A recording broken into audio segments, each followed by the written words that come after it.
Good morning students. आज हम लोग बात करेंगे हमारे थर्ड टॉपिक पर इस चैप्टर का, that is change of state of matter. तो change of state of matter में क्वेश्चन पूछा जाता है कि can we change the state of matter. Yes, definitely we can change the state of matter. How we can change the state of matter? By changing the temperature and pressure. So we can change the state of matter by changing the temperature and pressure. तो what are the effect of change of temperature? और शुरू में मैंने बताया था कि जब ये जो प्रेशर और टेम्परेचर है यही तय करते हैं कि कब तक कौन सा जो स्टेट ऑफ मैटर है वो उस स्टेट में रहेगा। अगर हम टेम्परेचर और प्रेशर चेंज कर दें तो स्टेट ऑफ मैटर क्या होगा? चेंज हो जाएगा। ये बड़ा ही कॉमन प्रोसेस है, आपने घरों में देखा होगा कि जो आपका आइस क्यूब्स है वो वाटर में कन्वर्ट हो जाता है, उसको आप हीट कर देते हो वो किस में? कि वेपर में चेंज हो जाता है। गैस नहीं बोलेंगे क्योंकि वेपर यहाँ पे आप ज़्यादा बेटर वर्ड होगा आपके लिए, क्योंकि गैस जो होते हैं वो जो रूम टेम्परेचर है उस पर उसी स्टेट में रहते हैं, गैसेस में ही। लेकिन जो आपका यहाँ पे हम बात कर रहे हैं सॉलिड को लिक्विड में, और लिक्विड जब वो चेंज हो गैसेस नहीं बल्कि वेपर में चेंज होगा। तो जो सॉलिड्स है वो अगर हीट करते हैं तो लिक्विड में चेंज हो जाता है। इस प्रोसेस को हम क्या कहते हैं? मेल्टिंग। और जब लिक्विड को हम हीट करते हैं किस में चेंज होता है? वेपर में। उस प्रोसेस को हम लोग क्या कहते हैं? वेपराइजेशन। और वेपर्स को जब ठंडा कर देते हैं वो लिक्विड में चेंज हो जाता है, and that is known as condensation.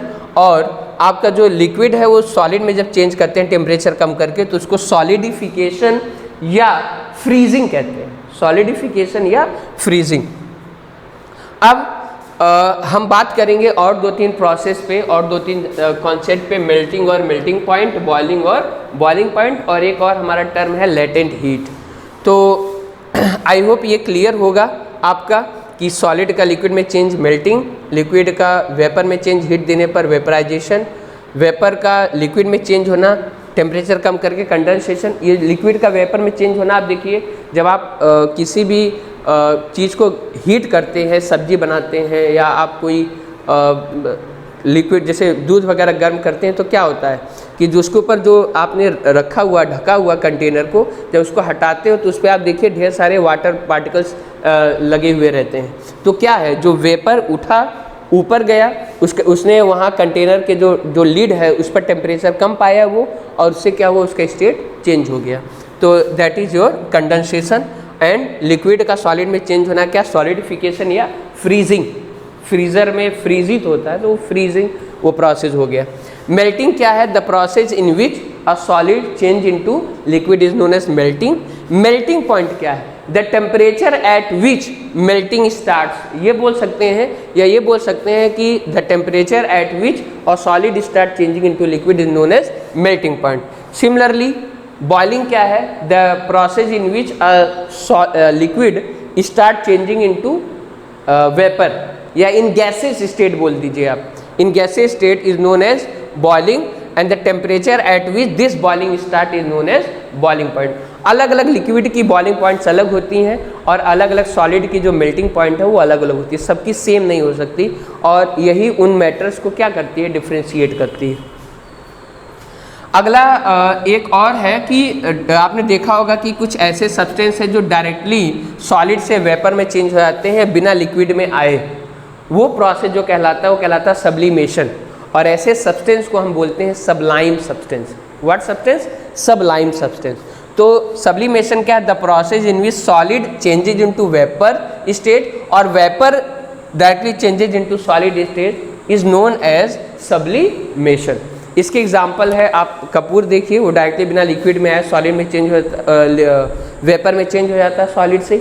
Similarly एक नेफ्थलीन बॉल है जो कपड़ों में रखा जाता है जिससे उसमें मॉइस्चर ना लगे, तो नेफ्थलीन बॉल भी देखिए वो डायरेक्टली सॉलिड से किस में कन्वर्ट हो जाता है? आपके वेपर में कन्वर्ट हो जाता है। इसके अलावा आप देखिए जो इसका एग्जाम्पल है नेफ्थलीन है, और इसका और एग्जाम्पल जो है ये नेफ्थलीन बॉल हो गया, कैम्फर हो गया, ये जो है आपके ढेर सारे एग्जांपल्स हैं। आपका ड्राई आइस, ठीक है, सॉलिड CO2 डायरेक्टली चेंज हो जाता है वेपर में। तो ये सारे एग्जांपल्स हैं सबलाइम सब्सटेंस के। अगला हमारा टर्म है लेटेंट हीट।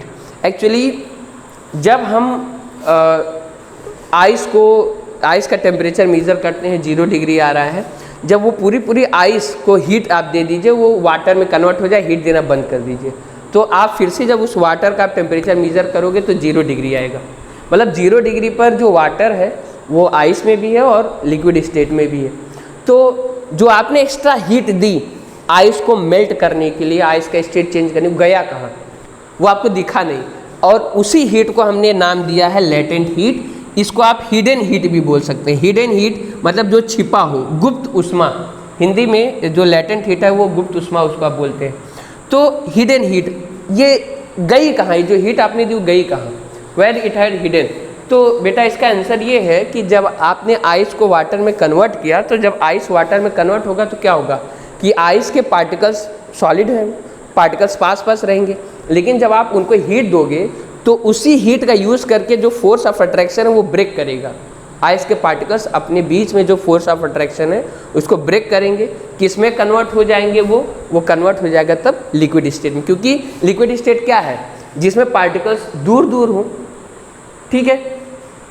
तो आपका जो जब आप क्या करते हैं, किसी चीज़ को टेम्परेचर बढ़ाते हैं, तो जब आप किसी चीज़ को टेम्परेचर देते हैं तो क्या करता है, उस टेम्परेचर का यूज़ करता है inter particle force of attraction को ब्रेक करने में। जब inter particle force of attraction break हो जाता है तो उनके बीच में स्पेस ज़्यादा आ जाता है, तो सॉलिड से लिक्विड में हो जाते हैं। आपने और ज़्यादा उसको हीट दे दी तो लिक्विड किस में कन्वर्ट हो जाता है? वेपर में या गैसेस स्टेट में कन्वर्ट हो जाता है। तो लेटेंट हीट आपके दो हैं, एक लेटेंट हीट ऑफ मेल्टिंग है, एक latent heat of fusion. Latent heat of melting क्या है? The heat required to change 1 kg of solid into liquid at given temperature and pressure is known as latent heat of melting या latent heat of fusion. Similarly, latent heat of boiling क्या है? The amount of heat required to change 1 kg of liquid into vapor state is known as latent heat of boiling या latent heat of vaporization. तो ये आपके पास कुछ terms है इससे related. तो इफेक्ट ऑफ टेम्परेचर बहुत ही सिंपल है।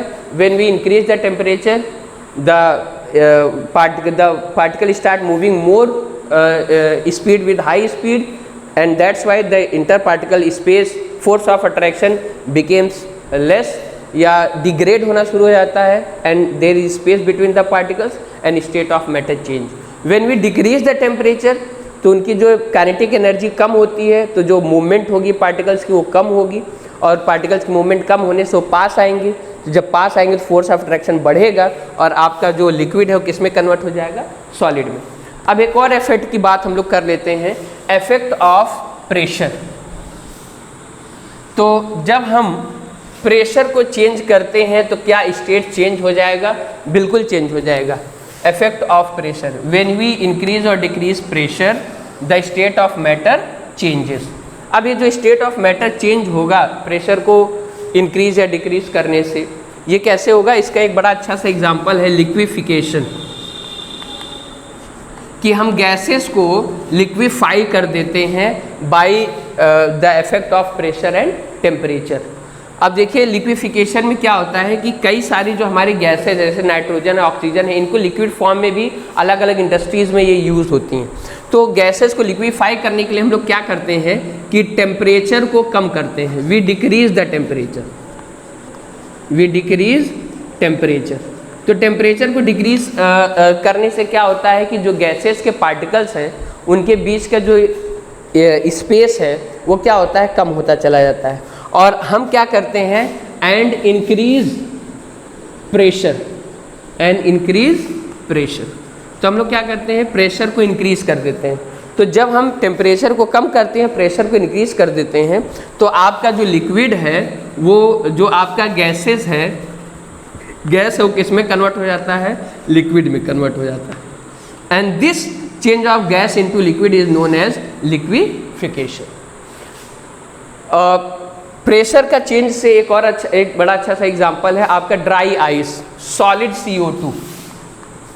ड्राई आइस, इसका यूज़ जो होता है वो स्पेशल इफेक्ट क्रिएट करने में होता है। इस समय आपने रामायण और महाभारत में देखा होगा, जब स्वर्ग लोक का वो सीन क्रिएट करते हैं तो उसमें धुआं जो आपको दिखता है, स्मोक दिखता है, वो किसका होता है? इसी ड्राई आइस का होता है। या जो बड़े बड़े कंसर्ट होते हैं लाइव कंसर्ट होते हैं या स्टेज परफॉर्मेंस होते हैं, उसमें जो आपको स्मोक दिखती है वो ड्राई आइस की होती है। तो ड्राई आइस क्या है? Solid CO2, solid carbon dioxide gas is known as dry ice. और ये जब हम जो प्रेशर है उसको बहुत ज़्यादा कर देते हैं तो आपका जो ये कार्बन डाइऑक्साइड जो गैसेज स्टेट में था वो किस में चेंज हो जाता है? सॉलिड स्टेट में चेंज हो जाता है। लेकिन जब हम उसी सॉलिड CO2 को नॉर्मल प्रेशर पे ले आते हैं तो फिर से किस में कन्वर्ट हो जाता है बेटा? वो गैसेज स्टेट में कन्वर्ट हो जाता है। तो dry ice, what is dry ice? Solid carbon dioxide is known as dry ice. और इसका यूज़ हमने बताया स्पेशल इफेक्ट्स क्रिएट करने में होता है। प्रेशर में हमने लिक्विफिकेशन पढ़ा और ड्राई आइस जो सॉलिड गैसेस CO2 है उसका सॉलिड में कन्वर्जन पढ़ा। तो इस change of state of matter में कंक्लूड अगर मैं करूं तो we can change the state of matter by changing the pressure and by changing the temperature.